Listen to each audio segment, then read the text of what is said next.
Hello, I'm Lizzie and this is Lizzie Reads and welcome to my October TBR featuring Spookoplathon. So it's been a while since I've done a really super regimented TBR and this month is going to be the month to change all of the months that have come before. This is the month where I'm going to have a super long TBR and it's going to go to plan. So let's start with Becca's Spookoplathon, which is running in October this year because normally it's the Bookoplathon. I'll obviously link everything that you need to know about that down below, but I'm sure you've heard about it already.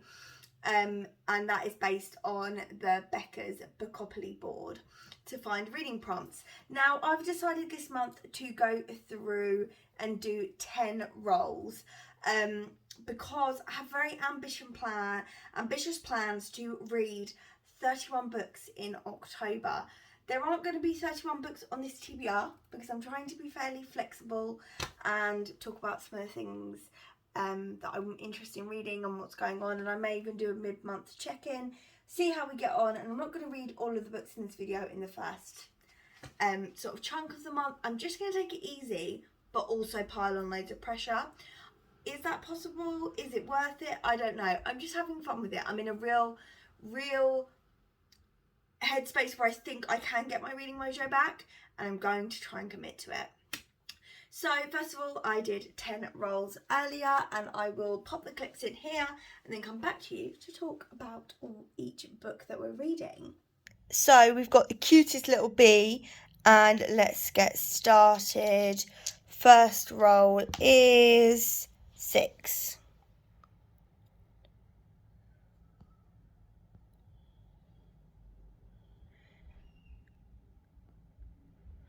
So that's orange.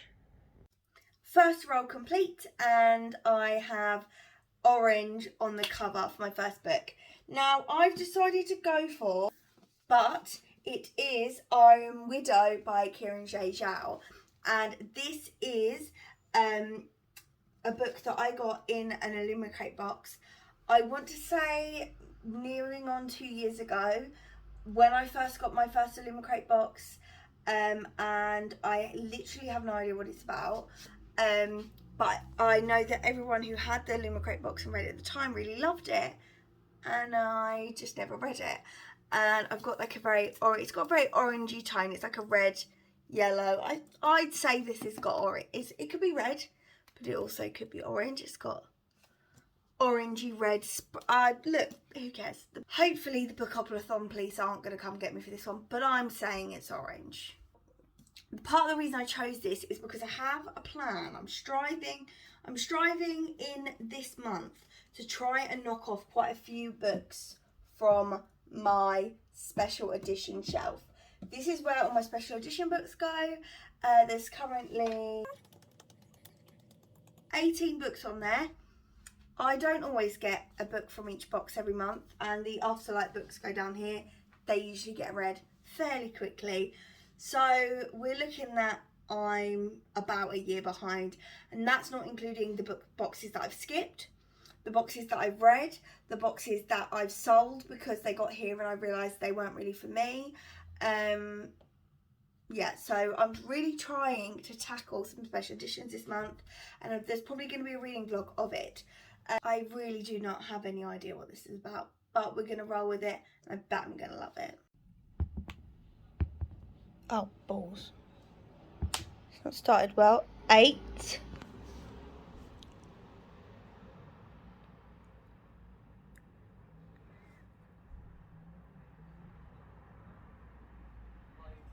Stabby. Book 2 for Stabby. I've gone a slightly different route with this. Now, Stabby in the description was kind of like thriller kind of vibes. I'm going dark romance. I decided Stabby, you say Stabby, I think From Blood and Ash. Obviously, I'm not going to be reading From Blood and Ash again. There's no new From Blood and Ash books out. Well, there is the latest in the Nyctos and Sarah stories. That's on the 31st of October, and I probably won't finish it in time. So I will not be reading that.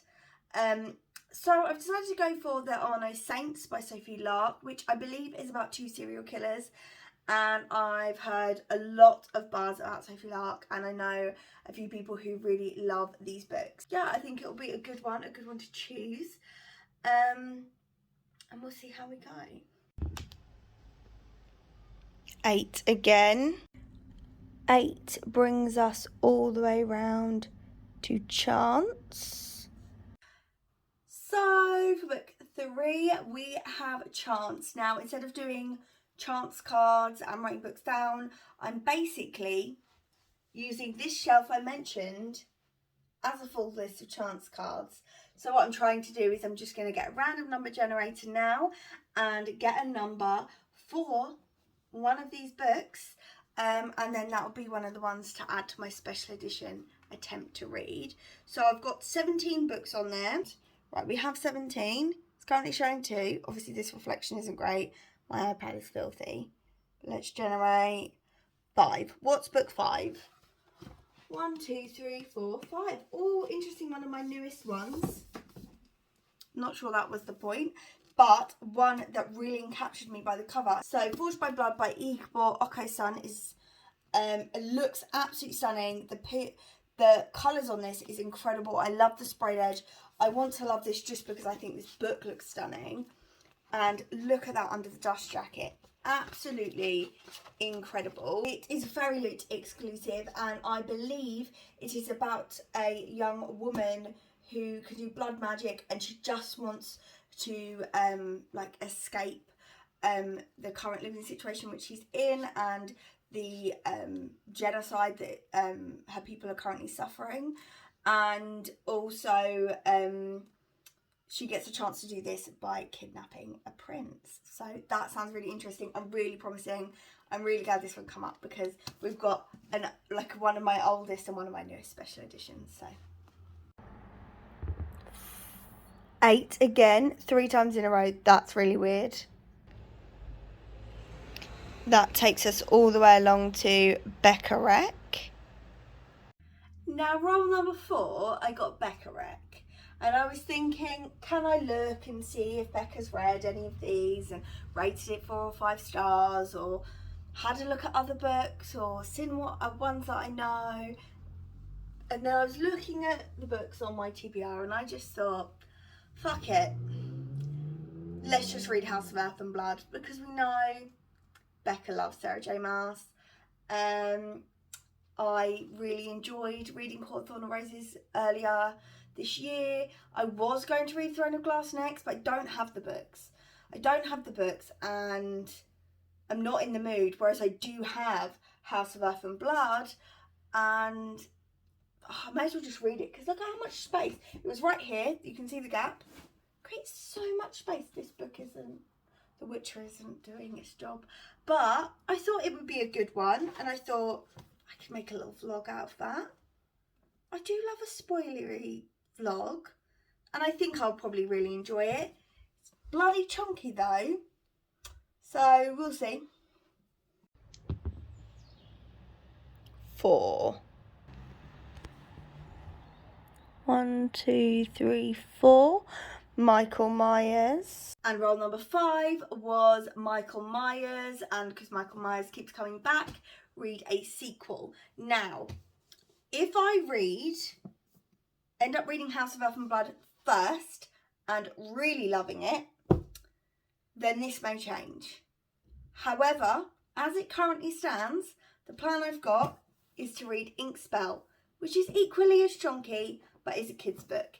Inkspell is a sequel to Inkheart, which is a book about a young girl called Maggie who discovers that her father has the ability to read a book and characters come alive out of the story.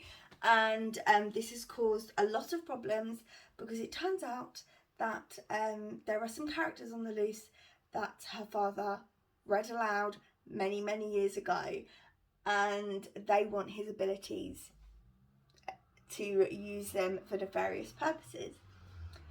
So Inkspell is a sequel to that. It's a really lovely story. It's middle grade, but it's not sort of, super middle grade. It's quite an old middle grade, so it's not sort of super aimed at kids the way books would be nowadays. Very much enjoyable, and it has the most stunning covers. So I do think I could definitely get on board with reading this, getting cozy with this. I do really feel like it's something I could jump into. 5. That takes us along to highest rated. So for prompt number 6, I ended up with highest rated on your TBR, which presented quite the problem for me. Now I tell you for why, and that is because on Storygraph, from my app, you cannot sort your TBR from highest rated to lowest rated, because they don't tend to use the rating as like a main thing when you're seeing sort of a list of books. And I didn't know what to do. So I was thinking about, I haven't used Goodreads in years. I'm not adding a ton of books to my Goodreads TBR just to sort it, because that's really out of date, that list. What I did decide to do is look at the ratings for all of the books on the shelves. And I thought, that's fair. I've picked a stack and I've got the highest rated. And the highest rated of 4.32, which I was very, very surprised at, because this book, I've not heard not so great things. That's The Adventures of Amina Al-Sarafi, which is by it's Shannon Chakraborty on here, but S.A. Chakraborty wrote The City of Brass, which is still on my TBR, but meant to be excellent, and I know I'll probably really love it. But I have a special edition of this one, the beautiful, is it a Fairy Loot, a Luma Crate? This is a Fairy Loot one. It's a Fairy Loot edition, and I'm very, very excited to read it. I literally have no idea what it's about. It's set at sea. That's all I know. And I'm just going to leave it that way, I think, because I'm just going to try it and really enjoy it and have a good time. So for roll number 7, let's see. We've got another 5. Maybe it's a sofa. So that brings us 1, 2, 3, 4, 5. TBR Vet. I've got plenty of those. For my 7th roll, we got probably the prompt I wanted on the board, the absolute least. And that is TBR Vet. And that is because there are some books on this TBR that are older than my relationship with my boyfriend. We've been together for 9 years. There are some books on here that I was like, I don't want to read them, but I'm keeping them because there's reasons why I'm keeping them, unbeknownst to me or you or anyone. The Ghost Road is the 3rd book in the Regeneration trilogy, and the Regeneration trilogy is a historical fiction novel. It's set during World War One, and it is set in Scotland in Craig Lockhart, which is a war hospital treating patients for shell shock or not wanting to go back to war because war is horrific, and it blends the lines between fiction and real life by including real life people in it. So for example, it's a well-known fact that Wilfred Owen and Siegfried Sassoon and a couple of other wartime poets who wrote poetry about their time in the trenches publicly declared that they didn't believe in the war effort, and they then were sent to hospital for being crazy and they're treated for their shell shock and not wanting to partake in the war effort anymore. And it is very much about PTSD in a time where PTSD wasn't known about. And they are just really wonderfully written books. Really, really not my bag anymore, but still something that I want to finish because I loved the first one so much. I read the second one a few years ago, and now finally getting to this. I think I read the first book as part of my AS, was it my AS or A2 level? So either when I would have been about 17 when I read this for the first time. I'm about to turn 27 next month. So yeah, I first read the book for a long time ago, and then picked this book up in a charity shop at the time, and then proceeded to never read it. So yeah, this book has been on my TBR for a time, but I'm really excited to read it because I know that I'm probably gonna really be pleased to have finally finished this and see how the characters end up and so on and so forth. 6. That takes us all the way along to Feed Scroll.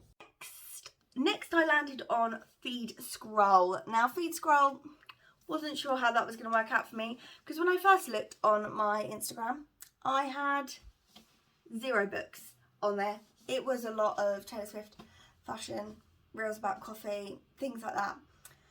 Books do come up, but I don't know why, but this time it just wasn't many books. And then I did see Fourth Wing, which, I mean, I could have guessed it. I was going to read this anyway this month, so I'm reading Fourth Wing. Fourth Wing is a fantasy romance I know 0. I know 2 things about. I know it's fantasy romance. I know there's a war or something. There's probably a war. And I know there's dragons in it. That is all I know. That's all I know. Everyone said, oh, Fourth Wing's really good. The first person I heard talk about it was actually Cassidy from Covers with Cassidy. She said after I read, I think she mentioned it on a reel, TikTok or something, and I saw it and I said, yeah, I'll read that. And then it really started to blow up, and then I said, yeah, I'm going to read that. I've heard good things. I've heard literally nothing. I haven't watched any videos about it because I know I want to read it, and I kind of want to go in a little bit blind. But yeah, I just believed everyone blindly, and I think that's a good thing. And yeah, I'm going to really love it, I think. Roll number 9, we have, is that 6? Of course it's a 6. We have 9.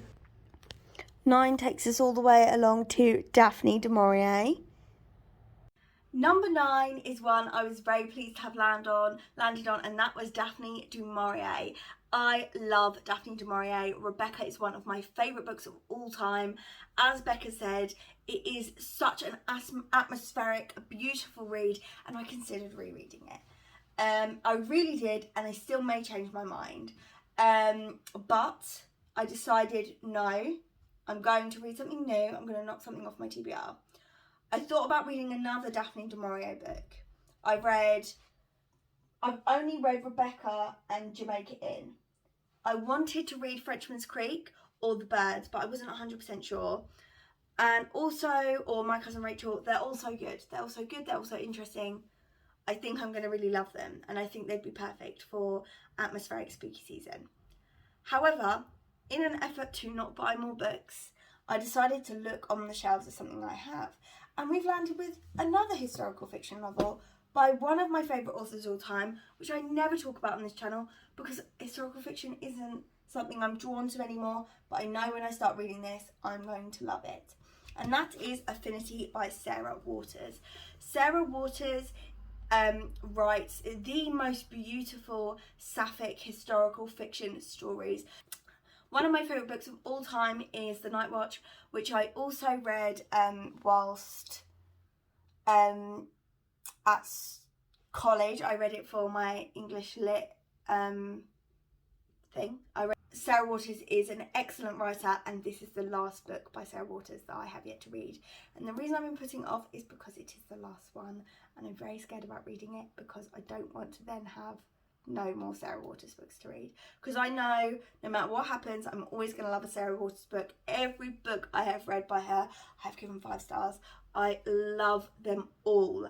And this one, the last one, Affinity, is set in a women's prison, and it is about a disgraced spiritualist, and she is very much, is she a fraud? You don't know what's going on. Based on other things that I've read, I'm not sure where it's going to sit, but I just know that it's going to be very atmospheric and very dark, and I've heard it's got those real good atmospheric vibes, and I'm just really excited to read it. I don't think it'll take me too long because it's actually only just under, it's under a 400-page book, and it's not super long text, to be fair, actually, but I think it's going to be good. I think it's going to be so good. I'm really excited to read this one, actually, and let you know what I think. And for our final, hopefully, roll, we've got another 6. Let's see where that brings us. 1, 2, 3, 4, 5, 6. Yay, I landed on What a Ghostly Scene. Finally, we stopped on one of our Taylor Swift train stations and got What a Ghostly Scene for book number 10. And I decided to go a little bit, not too sure how this one is going to pan out on this one, but that is Spells for Forgetting by Adrian Young. This is a witchy book that is part of my special edition plans to crack down on those. It is a witchy book, and I believe a woman's fiance is murdered. She moves away and weird stuff starts to happen, and it gave me those ghostly vibes, like no one knows what's happening because weird stuff is happening. And I feel like regardless, it's going to be a good book for this time, and I'm very excited to read it because I think it'll be interesting. So those are the 10 books that I've picked out for Spookoplathon. There are 4 special editions there, so 4 of those I will be dedicating a good reading vlog to. Now, there are a few reading vlogs that I have planned for this season that I haven't featured here. I haven't got many of the books I'd already planned to read on here, and instead of telling you exactly what books I'm going to read, because I'm going to try and keep it, other than this stack, pretty easy breezy, I am planning on doing a shifter romance reading vlog, and I will be reading the TJ Klune shifter romances for that reading vlog, the whole series. And I also want to do like a witchy romance reading vlog, and also this is a very potential, I might try some horrors. I know. I don't think I'm going to like them. I just want to try it. You know. I want to try some horrors, and I want to try getting into the season. But I haven't picked into those, and those will all be coming out around Halloween week. So they're not so much for recommendations. They're more for you to enjoy watching during that time. So I've got time to read them. And I think I could read all of these. I really do. I really think I could read so many. And I'm going to probably update you soon, because I've got a lot of reading to do, and there's a lot of videos I've got planned for this month, and I've already done some of them. So you're in luck. There are videos coming this month, unlike my usual flakiness. But thank you so much for watching, and I'll chat to you again soon. Goodbye.